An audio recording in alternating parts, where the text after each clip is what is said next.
Hello, how are you? I just wanted to pop in today and finish up our 7 baby steps and then go over some of the things that we will be covering in future lessons for consumer economics.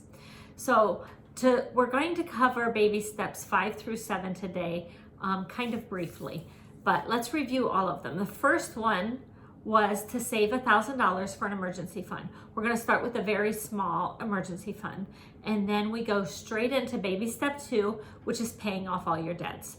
That would be all your debts except for perhaps a mortgage before you proceed to baby step 3.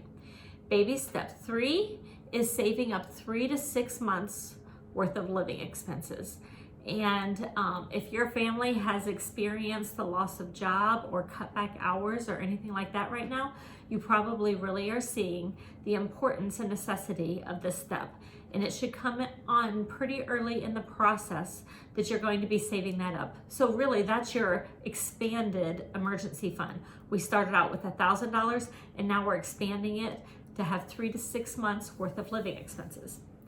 Step 4 is to invest 15% of your income in a retirement fund. And so we are going to cover module 4 at the end of all of our lessons. That'll be one of our last sets of things that we cover. So how to invest that and things like that will be something we cover towards the end of May. Step 5 is to save for college. Now, you're in high school, so you're probably not thinking about funding your kids' college fund, and that's fine. You might be thinking about going to some sort of training, trade school, or college for yourself. And so when you go through these baby steps as an adult, baby step 5 would be to save for college. And obviously you're not at that stage, so that's why we're not covering it in a lot of depth right now. So baby step 6 would be to pay off your house. The sooner you can do this, the better. And I know my husband and I only had 15-year mortgage, and we've refinanced it and cut time off of our mortgage by just refinancing it. If your family has a mortgage and could benefit from refinancing right now, that would be something worth looking into, because interest rates are very low, and it might save you a significant amount of money if you could refinance. Now, the warning I would give you is do not make your payoff date further down the road than what you already have for a payoff date. You want to keep that at the same date.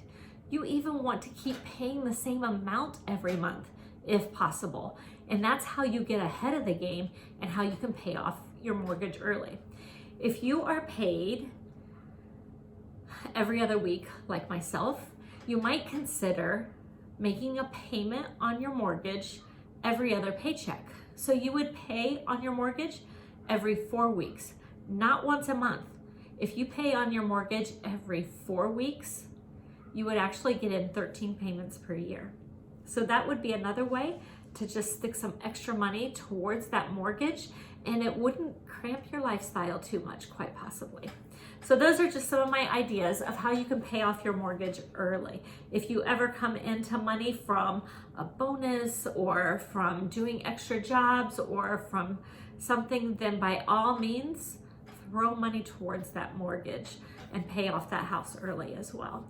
It is possible, and you have to be very focused on paying down that mortgage. But if you look at the amount of interest that you pay on a mortgage, a lot of times, especially if you have like a 30-year mortgage, your interest might be close to as much as the house itself. That's a lot of money. And if you can pay it off early, you will avoid a lot of that interest.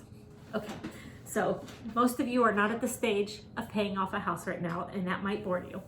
But the next step is something that I really think you can start doing before you ever reach step 7. And I want to talk to you about that today. Step 7 is build wealth and give. So you will be starting to build your wealth back in step 4. When you start investing in that retirement fund, you're starting to build that wealth.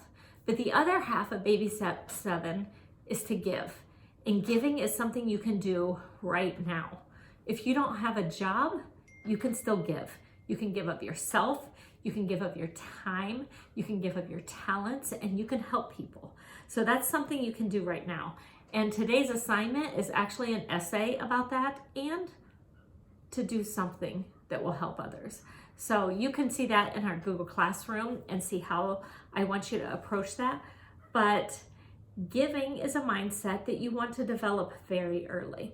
You can develop it at any age, and hopefully it's something that your parents have already started to instill in you. You want to find ways that you can help people out. It might be something financial, or it might not. And if you can't afford to help people financially, that doesn't mean you can't help them some other way.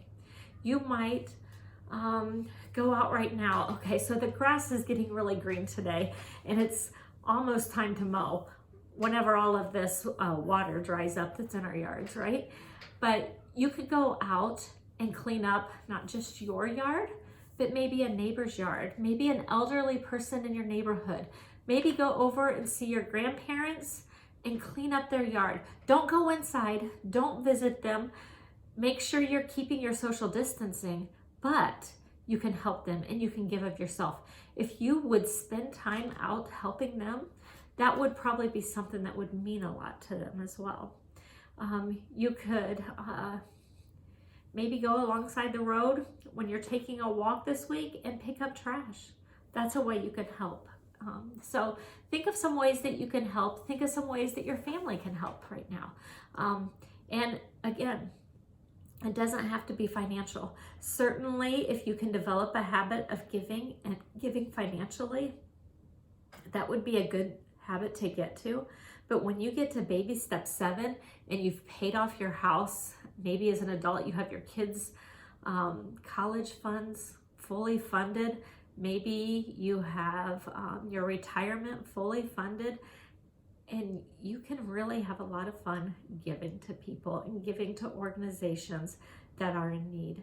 So I think this is probably my favorite step, because if you can help people, what more, would be the best thing for you to do with your money?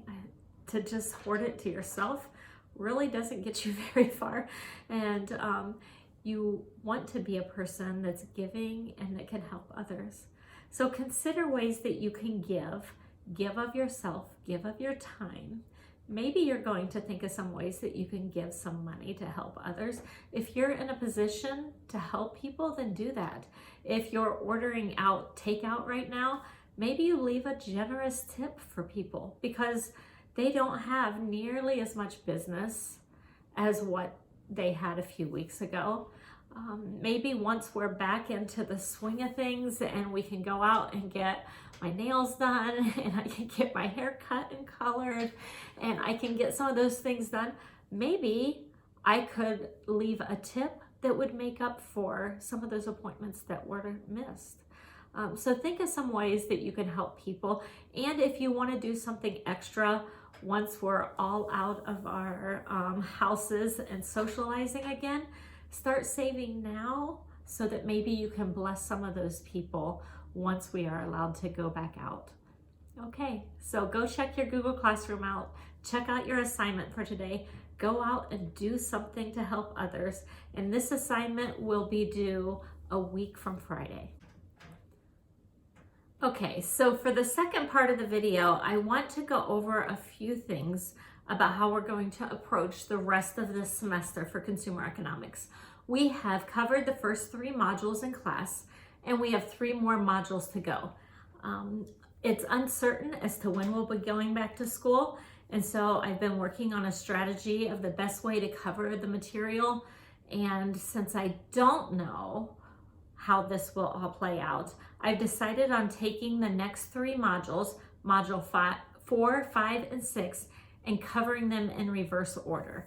I am still hoping and praying we can cover module 4 together in the classroom. So module 6 will start with the next lesson I post.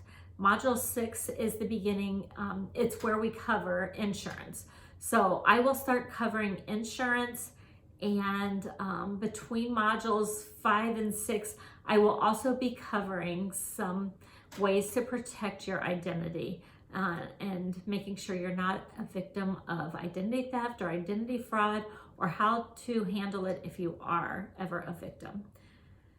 So after Module 6 on insurance, we will go to Module 5, and that one is banking services, and we'll talk about checking accounts and things like that. And since you're off school and have some time on your hand, maybe you want to think about setting up your own checking account. Just an idea. Of course, if you can do more of this from home and less contact with people, that would be great. If you are a senior, I would highly recommend you start opening some accounts for yourself at a bank, and consider where you'll be next year, and make sure that you have a bank who might be local to you.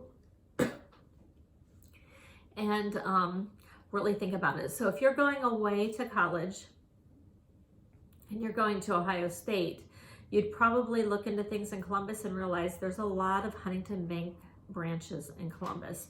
There's a lot of ATMs, and that would be pretty convenient for you.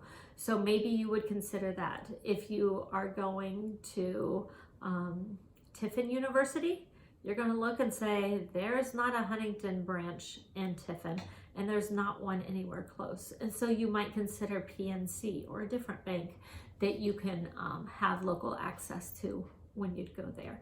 So really start researching that if you're thinking about opening a branch. And then we will cover Module 4 last, and that one is investing. And we will talk about savings and investing and all the different ways that we can do that, and the risk and the return involved with several of those different options that you have for investing and savings. Okay, that's all. Go do something to help people today.